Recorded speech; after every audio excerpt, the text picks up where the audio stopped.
It is the second year for Coach Dean Christian at McKinney-Boyd, and the Broncos were in the hunt for a playoff spot in District 10 5A late last season, and they certainly hope for a run this season as Coach Christian joins us now. And Dean, this is the time where you jump back into district play. How do you feel overall about this club as you've completed the holiday tournaments, you've completed non-district, here you are sitting at 13 wins and 5 losses?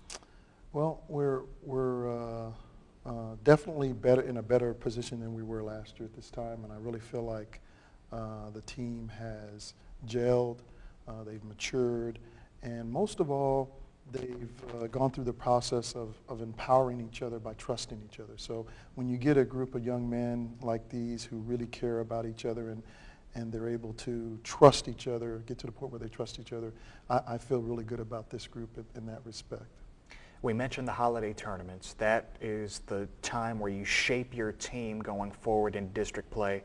And in the Collin County Roundball Classic, you sprinted to the championship, went 4-0, beat John Paul in the championship game. That could be a seminal moment for your program. How important was that to complete that kind of a run? That tournament was definitely one of the high points, not only for this team, but for the school and for the program altogether. But I would have to back up prior to that. There was a game that we played really early against Allen, at Allen, that we won in double overtime. And it was that night that I told the guys that when they look back on their high school careers, they're going to know that they were part of when it turned at McKinney-Boyd High School as far as the basketball program.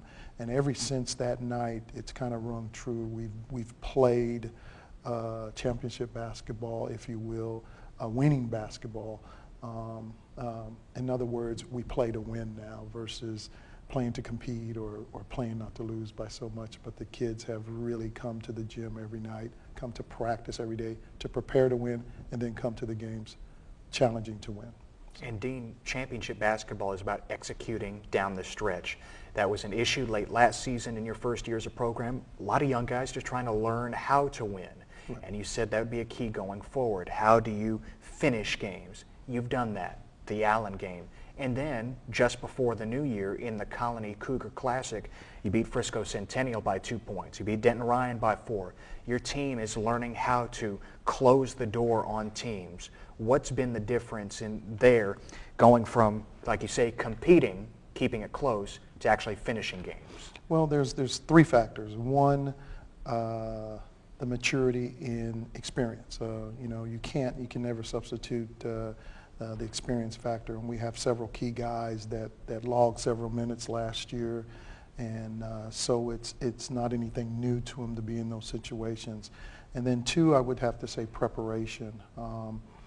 These kids have bought in to come into the gym every day and really preparing like it's their last game for every game. And when you do that and you believe in that type of concept and that approach, then you're prepared for anything.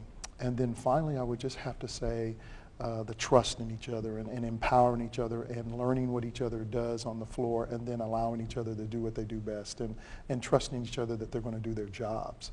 So I have to tip my hat. I have to tip my hat to the guys, because they're the ones that have actually, gone out and persevered through those situations and really excelled when it got tough. So it's been fun to watch and be a part of. Your team went 3-1 at that tournament at the Colony. Junior guard Faisal Mansour averaged 13 points in those 4 games. He was not on the varsity last year, and he's quickly becoming a scorer that you can lean on here in his first year at the varsity level. Faisal did a great job last year on JV in that he took that assignment and he made it work for him. In other words, he took the reps, he took the minutes, and he improved his game. And then over the summer, he got better and better and better, and just has been one of the hardest, if not the hardest worker that we've had. He set a great example in that respect as far as his approach to preparation and getting ready for the season. So, and he's a fine gentleman. The young man is a fine gentleman. But as far as our exploits on the court and him being involved and it ended up in him getting the points, there's a lot of factors for that. And 2 of the biggest factors I would have to say are Mikael Parrish and Dalen Markham. when you have two strong attack guys that are confident with the ball, they know our system really, really well, and they induce these situations where Faisal is the recipient, if you will, of a lot of the things that they do. And then to Faisal's credit, he knocks down the shots and he gets to where he's supposed to be. So we've been very, very fortunate to have the tandem of Dalem and then Mikhail, of course, who is our floor general and has just been superb, you know, this first half of the season. And then to have Faisal on the outside, who is just he's a knockdown three-point shooter. And then another real big factor that is directly related to that is that Jawan Sykes, who's new to our program this year, actually is just as good of a shooter, and he's opposite of Faisal. So both of those guys are really helping each other out in that if the ball's on the right side, you're not going to be able to help too far off Jawan. And if the ball's on the left side, you're not going to be able to help too far off Faisal. So, and then you have Dalem and Mikhail, who really are taking advantage of that space and creating those situations for both of them. Dean, you mentioned Parrish and how he helps Mansour score the ball. Mansour, the beneficiary, he was the MVP of the Collin County Roundball Classic, and it mirrors what Zach Cabra was last year. Hey, he was the beneficiary of what Parrish did as a sophomore. In fact, at one point last season, you said that Parrish was your team MVP. You wouldn't know it by the box score, but you require so much of Parrish. He has so much responsibility. How has Mikhail grown now as a junior? Just leaps and bounds. He is an extension of the staff on the floor.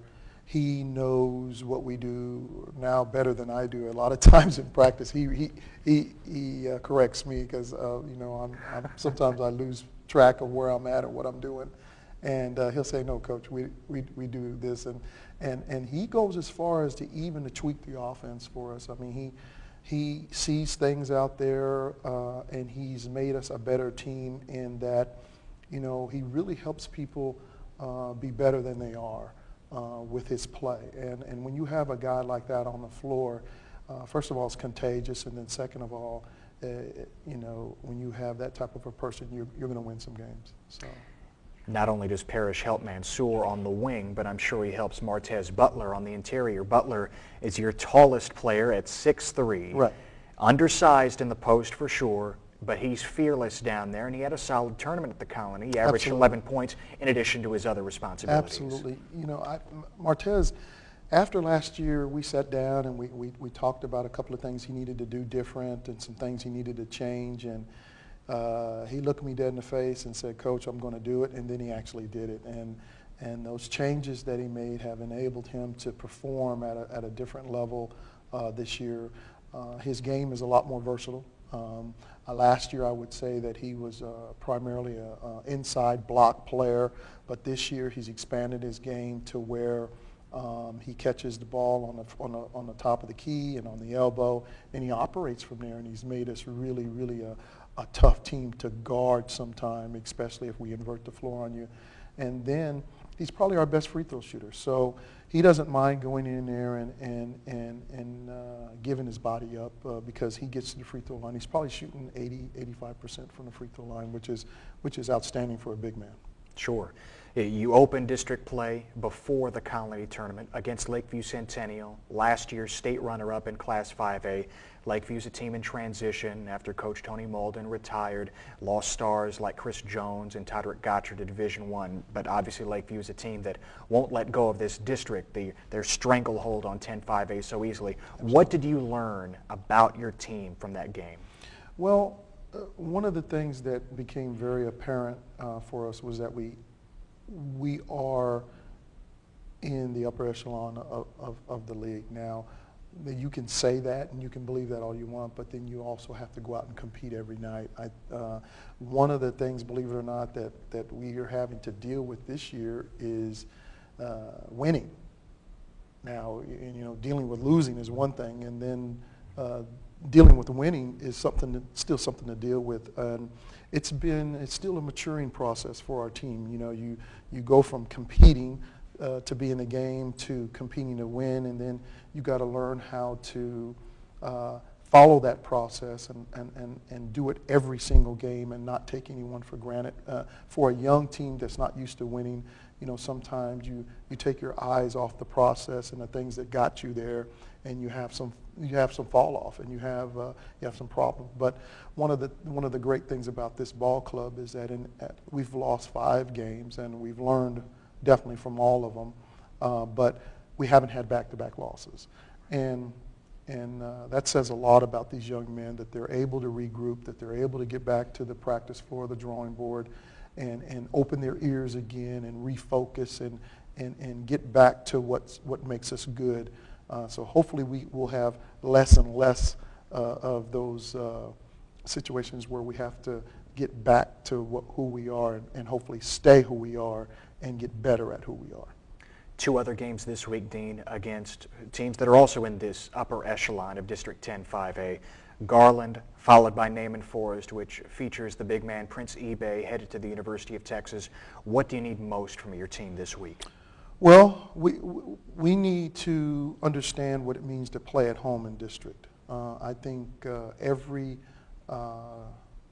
team that is significant in our district does a good job at home. I mean, they defend their home court, and they do not relinquish wins there that often. And it's been a sign of our district that it's a tough place to play on the road. So this has to become a tough place to play, and I think it has become that. I think McKinney Boyd is a place where people no longer, kind of check off their schedules and say, okay, that's a win for us. I think everyone understands that they're coming here and that they're going to have a game, and that they're going to have their A game, and that they're going to have to play well. So our kids have to defend their home. And then the second thing is we have to understand that there's no nights off. And district play, you have these battles between people that go back, like you say, with Lakeview Centennial. There's pride factor there, and there's people that, they might not have played very well all the way up until district, but they've gone through a learning process with their team also. And you have to understand that they're going to come to play, and you got to be ready to play every night. Excuse me. Sure. So it's that part about it, that pride factor and defending your home. Those 2 things that are real important. Oh, your team will certainly try to show a lot of pride this week, defending its home floor. Dean, we appreciate the time. Thank you. Best of luck going forward. You bet. Thanks for having me. Dean Christian, head coach of the Boyd Broncos. 2 stern tests await Boyd this week as district play rolls on.